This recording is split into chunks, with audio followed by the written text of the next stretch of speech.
right. So we're continuing our conversation on getting out and what we both did. I was just talking about school and going to a higher paying zip code so you can get more money. Anthony, what was the deal with your Texas retirement pension job? What happened after that? So I did that for about a year. I just was done with it. I ended up leaving that job and I moved back to California. It's something I'd always wanted to do, what my uncle did. One of them. He was a construction manager for a company that works communications towers. He made very, very good money. I think he was probably making close to 150 grand a year in 2016, 2017. And I was like, oh man, I want to do that. And I had actually gone with him on several site walks that he had to do, because the beginning of any construction job, you have to go out there and see what needs to be done and how it's going to be done. And I went with him on a couple and I was like, oh, this is great. I get to be outside. Really, the thing that was the most interesting to me was the money. And so I ended up going and working for an engineering company that was in the process of designing Verizon's small cell layout in Northern California. Small cells are how we get 5G, one of the ways. And so they were basically having to design this entire network from scratch. So we would have to figure out where all the lines of fiber were going to run, and whether they were going to be underground or whether they were going to run on like telephone poles. And so that was kind of my first entry into the business that I've been in for the last 8 years. So you made 5G? In a way, it was a very complicated and very boring job. I made a lot of money at that job. I would work like 18, 19 hours a day. So there were a couple times that I worked like 31 hours straight, because Verizon and the other companies had all been promising that, hey, this 5G technology is going to come out and it's going to be the best thing ever and it's going to come out tomorrow. I mean, that's not what they said, but they gave a date that was way too ambitious. But because they had already paid for advertising and put out a bunch of marketing materials that were saying, this is what it's going to be, they put themselves in a really bad spot. So they were constantly just pushing all the contractors underneath them that made all this happen. So I was at this call center job for the one I mentioned for, I think, 15 months. The goal was 12 months. And I looked at it just like the Army. I was like, this sucks, pay's not great. And I actually, like, how we were mentioning like the metrics, like your lunch is at 12, it's 30 minutes. You got to be back within those 30 minutes. That actually kept me like really on track. It reminded me of the military, like you get told when you have to do this. So I didn't mind it. I was like, this lays out my entire day. I know what I have to do. The only thing that was annoying, if you had lunch at 12 and you had a call at like 11:50 and it went 10 minutes into your lunch, so you got off at 12:10, it's not like your lunch shifted. You got negatively penalized for those 10 minutes that you were on a call because you went over into your lunchtime, and now 10 minutes of your lunchtime went over into your call time. I remember due to like flashbacks of when I was a private and I was asking like really obvious questions because I was just like a kid being like, why? I wasn't trying to be a smartass. I just like could not comprehend the stupidity, and I needed someone to tell me. These people also couldn't comprehend it, so they were just like, those are the rules. You're smartass. Like talking. So I would go to my boss and be like, hey, like, why am I getting in trouble? I got a call. I answered it. And they were like, that's just the way it is. And it reminded me of being back in the motor pool, or like on a Sunday when someone got in trouble and everyone had to come in, and I'd be like, well, I didn't do it. And they're like, that's the way it is. And then like the two started to like, it's like the multiverse in the Avengers, right? I was like two different parallel dimensions, both equally stupid. Like this, it's like if you kill a butterfly in the army, the stupidness connects. And I was like, oh, the civilian world is really dumb too. And that's when I decided, I was like, well, now I just want to make money because, whatever I do, there's going to be dumb things. So I got promoted after 15 months to this more like financing subject matter expert area. which was way more lenient, dude. It was like the E4 of that corporate area. No more metrics.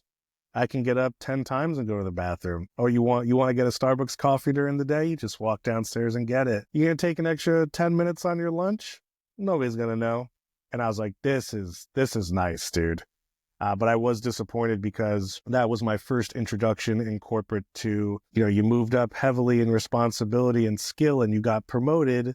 And I was like, the pay's going to be huge, right? They're going to give you like a huge pay raise. And they were like, no, there's not. Here's a very underwhelming pay raise for you.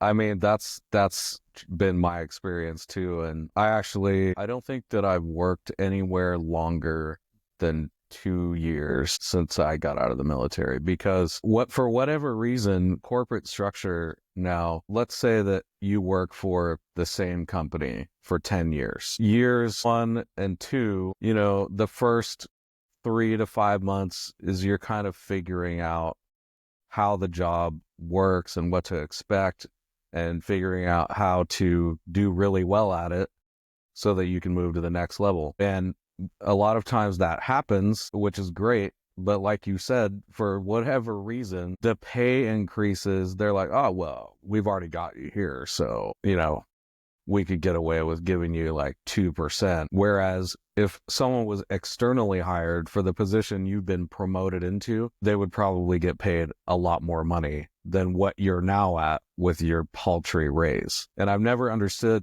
it seems like most companies don't take into account that you're going to basically frustrate your best people out of continuing to work for you. And that just happened to me over and over again. And so what I would do would get to that point and realize that I'm not going to get compensated fairly for, the increased responsibilities. And I would jump to another company to a similar position, making astronomically more than my raise would have been. Corporate is like universally does this. Like if you stay, same exact concept as in a few episodes back where I was talking about retention, right? And I really wanted that surgical tech position. I was already in the Army and my thought process was, you guys already have me. You already want me. This is why you're asking me to re-enlist. Give me the position I want and I'll re-enlist right now. But like they don't care because they want a fresh guy. So they'll give it to that person. So same concept. You move up, you get promoted. They're like, here's 3 to 5%, $5,000 or $8,000. And you're like, oh, cool. Someone coming externally, give them 15, 20,000. And so now you have all these imbalances of people working at your job. So like you could be there 3 years making 50,000. Someone who just got hired, who's been there 1 week, making 72. You guys don't know it, which is why like HR is always like, never talk about your pay. And that's why, because then they're going to be like, I need money. So yeah, every 2 years, you're supposed to like move to a new company because why take the 5% when you can do the same thing at a different company for 20%? There's like the very small niche group of people who are like, I don't want to move jobs. Moving jobs is scary. You could get a bad boss. You got to learn new systems. And so they're okay with keeping that pay. But if you're okay with learning all that new stuff, well, then you're going to get the 20%. 2 years later, the same thing's going to happen. Your job's going to be like, we got you. You're stuck, here's 3%, and then a different company will be like, here's 20%, and you repeat until you retire. Which, isn't a very enjoyable thing. I was never really scared about leaving jobs. It was more of an annoyance to try to start from scratch again. You got to reintegrate with a new team of people and figure out what they're about and who you can, trust and who's good at their job and competent and who's not. And then they have to get to know you and your capabilities. You got to learn all their systems. It just gets annoying having to do that over and over again. It seems to be almost unavoidable at this point in many situations. Not all, but a lot. With that, the engineering company, I kind of topped out there and I got screwed over, honestly, at the end of that. And then I moved on to the next job, which was I worked for a company Motorola, who makes all kinds of electronic devices. But one of the things that they do the most of and that's used the most is is two-way radios. So like walkie-talkies or radios that are in police vehicles, ambulances, all that stuff. They all, for the most part, use Motorola or something similar because they all have to talk to each other. So if they're all using different things, it doesn't really work. So what I did for this company is I would program and repair and install radios at, fire departments, hospitals. We did an Air Force base one time, and this job was pretty cool. Honestly, I had like a company vehicle, and, I had all really nice tools and equipment. We'd roll out to these places and see a lot of cool things and meet a lot of cool people. But what's so funny? I'm just laughing because I'm waiting for you to be like, I worked at this company. You guys may have heard of it, Radio Shack. Like you were just a dude selling walkie-talkies or something. No, continue. I had a horrible boss at that job, and they would do this thing that just drove me crazy. If we had no work, so they had an office like in a business park with like a garage where they'd bring in police cars and stuff to, update their equipment or whatever. But then the door from there went into like they called it the shop, but it was just like an open kind of office area with desks and tables and stuff. So you could, have the radios on the table and soldering irons and all this stuff. So you could take it apart and do whatever repairs you needed to do. Well, we had this like big shelf with all these boxes, and they'd have like a work order and the thing that was broken.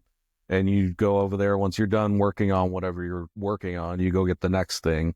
If there was nothing there, we weren't allowed to just leave. If there was nothing to do from 2 o'clock to 5 o'clock, you just had to sit there. And I'd be like, hey, we have 4 people here right now doing basically nothing. And there's also nothing for us to do. It's not that we're just sitting here screwing around. There's nothing for us to do. So can I go home?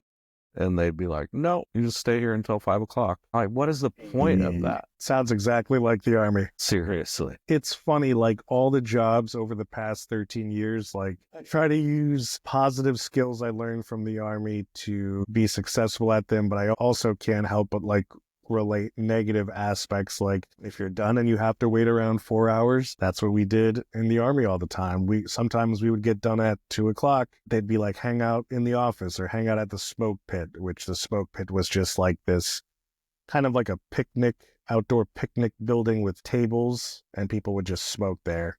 And you would just sit there for 3 or 4 or 5 hours until the captain had his 5 or 6 o'clock formation from sitting in the office all day doing who knows what. And he would just come down and be like, all right, everybody go home. And I would just be like, this is so stupid. Yeah, we couldn't have done that 3 hours ago. The argument to that and the same in the civilian world with the boss I had was, well, what if something comes up? Call me and I'll come back. I don't know. It never made sense to me either. I'm like, okay, I guess with the military, some people probably would have immediately gone and started drinking. That could have been part of it. But the whole, like, well, something might come up, so you just sit here and be miserable and do nothing for 3 hours. Like, surely we could have come up with a better system than that. So I was in this other promoted position at this company I was there for a year and a half. This is kind of where like my passion for process improvement and efficiency kicked off, because I came from within the company at the call center, which, yes, it was entry level, but you kind of had to be like a jack of all trades. So I had to understand like all aspects of the business, opposed to each department, which only knew about that department. So I came into this position, which for some reason had a lot of people who they hired externally, not from within the small company group. So they didn't really know much. And I immediately started noticing like things that didn't make sense. One of them was you had people on a rotating schedule of tasks. So the best way to explain it was we had a range of tasks. Over here was the super duper hard tasks that needed a lot of experience and skill and training, and you couldn't really mess up, because if you did, they either were not fixable or had serious ramifications, right? And over here, you had super duper entry level tasks where you can make mistakes left and right. and within 5-10 minutes or even later in the day, you could just reverse it and, no harm. And then you had people who were really skilled, didn't know much, and they would just rotate throughout these tasks. Monday, they'd do a super easy one. Tuesday, it was the really hard one. And they just kept doing this. And I was like, hey, that doesn't really make sense. You're having people who barely know what they're doing messing up like super, high valued accounts with no training in between. They were like, hey, they'll learn this in 5 months, but there's a lot of errors that can be made in 5 months, right? And then you had people who were your best employees who knew everything that were doing like automated document processing. And I was like, that doesn't make any sense. The people who don't know a lot should be doing this one, right? How did that go for you? Once you realized that, did you take it to someone and go, hey, this doesn't make sense? Yes, I did. Because, I was still fresh out of the military and I was like, hey, I have an idea and maybe they didn't think of this idea. So I'll bring it to their attention. And I said it basically the way I told it to you, but much more professionally. And I was like, we should I called it like a totem pole type of thing. The top had the hardest, the bottom had the easiest. And I was like, the least knowledgeable start at the base. They learn the foundation. In a couple months with training and learning how to like master the easiest skill, they move to the next one and then the next one and the next one and the next one. And the people at the top of the pyramid or totem pole who know the most trickle down, train them. So they train them and they get to step 2. They train them, they get to step 3. And the boss was like, that's a great idea. Why didn't I think of that with all my years of experience and much higher salary? Seems like common sense to me. And so then I created a very in-depth training program where I created like PowerPoints and quizzes and trainings for like each step. So like, these are things we want to notice in step 2. This will help you for step 3. And then this will help you master step 3 and get you ready for 4. And eventually people in other departments started hearing about me like training them. And their bosses were like, you should train our areas too, because 1, we won't have to go to you as much, your team, because we can answer our own questions. So we don't have to, if it's a 2-day turnaround time, I don't have to wait 2 days. My team can figure out themselves with the proper training. And I was like, hey, that's genius. Of course I'll train you. And then it also just made them more efficient in general, right? Because I told my team less questions coming to us frees us up from having to answer the same, like, how do I do that question 15 times a day so we can actually focus on real work. And from there, like, I just started like seeing problems with everything. It was like the Matrix. Like I just saw code and I was like, I just have to fix things. You were allowed to do that though? Well, all I could do was recommend it, right? So I figured I'll point out problems and then, you can't just go to someone with a problem without a solution. So I was like, I'll create a solution. And then I saw like 2 steps ahead and they're going to be like, well, what are the steps in that solution to how to fix it? So I was like, hey, this is a problem. Here's how we fix it. And within the here's how we fix it, here's step by step proving, right? It's kind of like, it's like a board game, right? Like you start and you don't leave up any interpretation to higher up, right? Because they could be like, well, it could break halfway through. It's like, no. If you just follow each step, you'll see at the end, so it's solved. And so then they're like, that does make sense. And it worked for the most part, but that's also when I learned the harsh reality of just because you fix things and come up with great ideas does not mean you're going to move up any faster. And eventually I left that company. I think we both think similarly in that way. However, I've had a wildly different experience. I've come up with, here's a problem, here's how we solve it, here are the steps that we need to do in the solution. And I've had 2 main responses. One is, that makes perfect sense, that's a great idea, but we're not going to implement it. And then the second one is, that's a terrible idea, that's not even a problem. You're like, what are you talking about?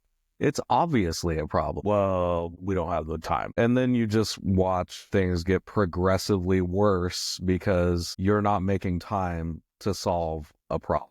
It's the same concept as what we were just talking about, where people leave in companies to get raises, and like jobs don't realize that if you leave, not only will they have to pay the new external hire more than you, so they're losing money that way, but if you have 2 years of knowledge and this person has none, they're going to be losing time and efficiency, and you're going to be paying people to train that person. So there's a lot more ramifications than just like upfront dollars. So just like you mentioned, a lot of bosses at companies will see like little hurdles and they'll be like, we'll ignore it. It's not big enough to fix now. But then in 6 or 9 months, all those little hurdles turn into like a massive that you have to get around. And then everything comes to a screeching halt, right?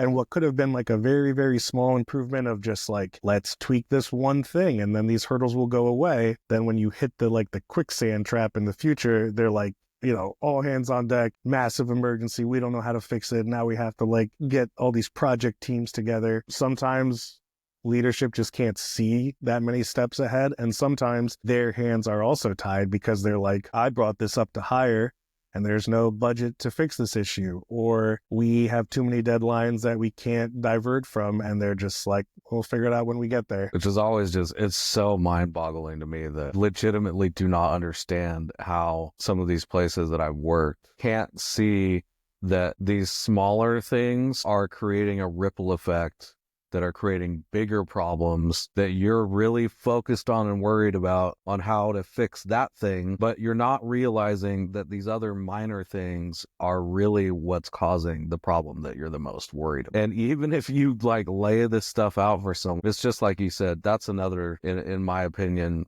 a major issue with big corporations is there's an approval process for everything. And, each person, there's a next person who has to approve what that person below them wants to do, who has to approve the person below them what they want to do. And by the time you go high enough up in the chain to where someone can say, yes, we're going to spend money on that, they're so far removed from the problem that they can't even see why it would be something that needs to be fixed. There's always a bigger fish. Do you know who said that? Who's that? Qui-Gon Jinn.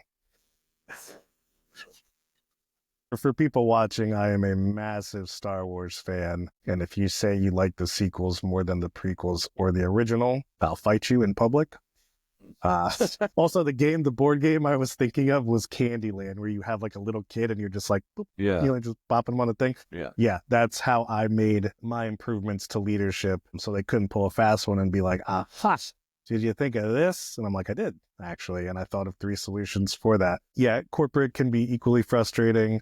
There's pros and cons to everything, right? Like, in the military, you can be upset because you're treated as a child. And like, I didn't live in the barracks, but I can't imagine like an NCO being like, let me see how clean your room is. Like, dude, vehicle inspections. Oh my God, I hated that. My car was always pretty clean, but for someone to be like, oh, I found a gum wrapper under your seat. I'm like, who cares, bro? You guys are more concerned with like my check engine light than how well I can qualify at the range. Like, this is why, and I think it's all top down, right? Because like the colonel, your battalion colonel or whatever is like, or your brigade colonel is like, yeah, make sure everyone's vehicles are good to go. He probably just says it like that, right? And by the time it gets down, captain, lieutenant, the E7, by the time it gets down to the E5, they're probably like, yo, your tires, the tread needs to be like so good. And meanwhile, the colonel never even said that. He's just like, make sure the vehicles are operating. And your sergeants are just like, your windshield wiper fluid is bad and your wipers are bad, so you're gonna get counseled. And bro, that's why that shit was just so stupid to me. What was that called? The good idea fairy, right? Each person below that brigade colonel was like, whoa, well, what did he mean by make sure their vehicles are good? Maybe we should be checking. Yeah, we should add tread depth. Well, we're gonna check tread depth. Yeah, you gotta check, make sure their check engine light's not on. Yeah, we will add that one. And then it goes down to the next level, and they're like, whoa, just tread depth and check engine light? We know washer fluid, your coolant levels, and then it gets down to the next step, which would be probably like the unit level, and they're like, and they'd need to be clean too. Like, what are you talking about, dude? I remember the NCOs taking the oil dipstick out and looking at my oil level. I'm just like, guys, why are we doing this? And they'd make you stand back too. Like, they'd make you stand there at like parade rest while they inspected it. I'm just like, what's going on? But we'll continue this conversation on the next episode.